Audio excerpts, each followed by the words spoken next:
Joining us now is Neil Book, CEO of Jet Support Services, an independent private jet management company. Private jets seem like a pricey alternative to traditional airlines. How is your company trying to attract itself to millennials? Well, first of all, it's good to be with you. I've had a tough morning. Just learned that I've been drinking Guinness the wrong way my entire adult life. But we're very much focused as an organization on the millennial generation. Roughly 40% of our 200 global employees are 25 to 30 years of age. And as a business, we're really focused on providing maintenance services to business jets around the world. So talk to us more about some of your clientele here. Of course, in the private jet space, we've talked to Wheels Up, among other companies. We know that Jay-Z got behind one that didn't work out so well. And so what services are you providing, or I guess which airlines are you working with most closely? Sure. So we work really across the board with virtually every make and model of aircraft and as many suppliers and providers as possible. We've really seen a very unique dynamic develop over the last several years with new services like Wheels Up, as you mentioned, companies like JetSmarter, which have really made private travel available to a greater and broader cross section of people, including the millennial generation, where most people don't have $4,000 to $10,000 an hour to spend on charter. Services like this have made, for the cost of a first-class ticket, you can get yourself a seat on a private jet. So it's really serving as a gateway drug for the private aviation industry as the millennial generation gets older, creates more wealth. It could be a stepping stone into more private jet travel. We recently had the CEO of Blade, a private helicopter kind of on-demand company here, talking about lowering their prices to try to make itself more affordable for a more mass market. I mean, I think price is probably one of the biggest concerns. How are you looking at that problem and trying to solve it? Well, from our perspective, what we do as an organization and as a company is we take our 2,000 plus customers around the world and we use our buying power to bring down costs. Now, this is on the maintenance side, but the same principle really applies to business in general. By acting as an aggregator, we're driving the most cost-effective solutions in the industry, which results in cheaper prices to the consumer. And so it makes private jet travel more affordable for everyone, including a younger generation who probably had never had exposure to it previously. Neil, hone in more here on what exactly you're providing, what services you are providing. So you're not actually providing the jets, it seems. You're helping some of these jet airline companies manage the business, right? Correct. So we're ensuring that people get from point A to point B safely by providing the best maintenance services in the world. We've got a team of technical advisors around the world who stand ready if there is any type of maintenance issue to provide on-demand support to ensure you get your aircraft back in the air flying safely. And what about from the environmental perspective? Are there things that you are helping to provide on that front to make sure that we're getting cleaner travel perhaps in the air?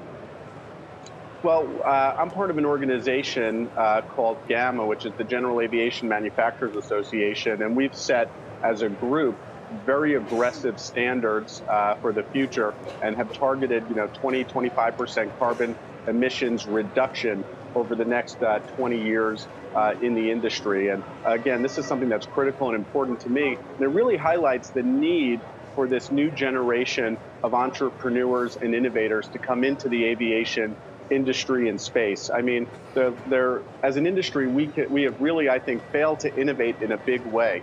If you look at the time it used to take to travel from New York to LA 50 years ago in 1967, it's going to take you the same exact amount of time today to get from New York to LA. It might be slightly more fuel efficient, the avionics might be slightly better, but we haven't really seen that disruptive technology enter our sector yet.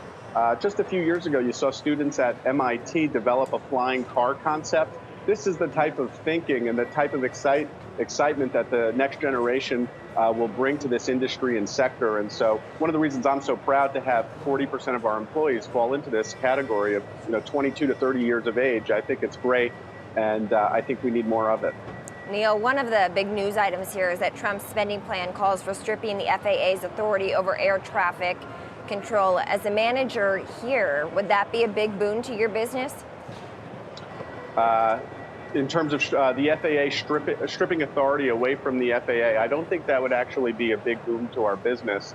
I think that the FAA is the best equipped organization actually to manage and handle all air traffic control challenges that we face as a country. And I just want to go back to your earlier point about having so many young people on staff and thinking about the future of transportation a little bit. We see, Airbus planning to launch air taxis. We're seeing drones that could carry human beings. Is that something that you want to get more into as well, those technologies where you have smaller airplanes that are traveling locally? Look, 100%. As an organization, we are clearly going to need to evolve and meet the demands of the future, and we need to migrate our business to meet those demands. And so, as we start seeing more innovative solutions like air taxi services, as we start seeing more companies like JetSmarter and on-demand ride-sharing applications, the growth of drones and their capabilities, we as an organization want to be there to meet those maintenance needs and demands to ensure that they stay in the air, that they continue flying. And that's our goal as an organization. And we're going to be there. We're going to be there for this marketplace.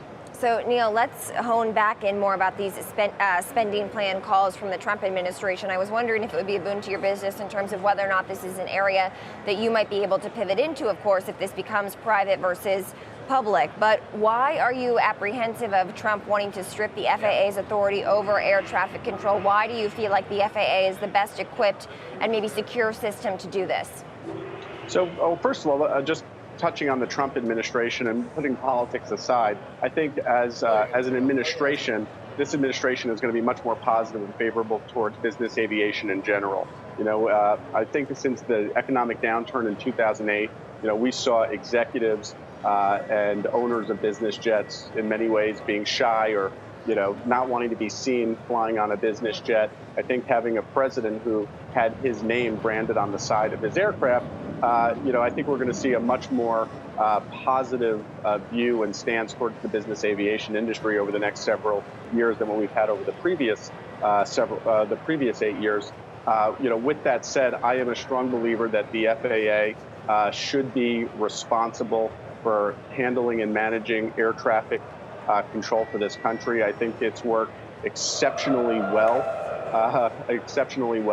over the historically, and I don't think this is one area where we need to focus on privatization. All right, Neil Book, CEO of JSSI, thank you for sharing your thoughts with us today. Thank you very much for having me. Enjoyed it. Happy St. Patty's Day. Same to you.